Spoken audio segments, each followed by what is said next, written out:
வணக்கம். டிஎன் 41 செய்திகள் வாசிப்பது உங்கள் பிரியா. ஆனைமலையில் கலைஞர் பிறந்தநாள்.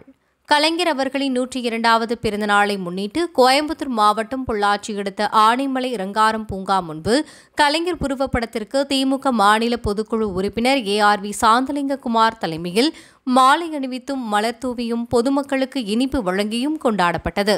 மேலும் ஆனைமலை பேரூராட்சி மன்ற தலைவர் கலைச்செல்வி சார்பில் தூய்மை பணியாளர் மற்றும் பொதுமக்களுக்கு காலை உணவும் வழங்கியும் ஆனைமலை பேரூராட்சிக்குட்பட்ட சிறப்பு பள்ளி குழந்தைகளுக்கு சீருடை வழங்கியும் குழந்தைகளின் ஆசிரியர்களை பாராட்டும் வகையில் வெள்ளி நாணயங்கள் வழங்கி கௌரவிக்கப்பட்டது. ஆனைமலை மகளிர் மேல்நிலைப் பள்ளியில் நல்ல மதிப்பெண் எடுத்த மாணவிக்கு பரிசளிக்கப்பட்டது. இந்நிகழ்வில் கட்சி நிர்வாகிகள், வார்டு கவுன்சிலர்கள் குபேந்திரன், வெள்ளமுத்து, ஆனைமலை பேரூராட்சி மன்ற துணைத் தலைவர் ஜாபர் அலி, பொதுமக்கள் என பலர் கலந்து கொண்டு சிறப்பித்தனர். டிஎன் 41 செய்திகளுக்காக தலைமைச் செய்தியாளர் ஏ. அப்பாஸ்.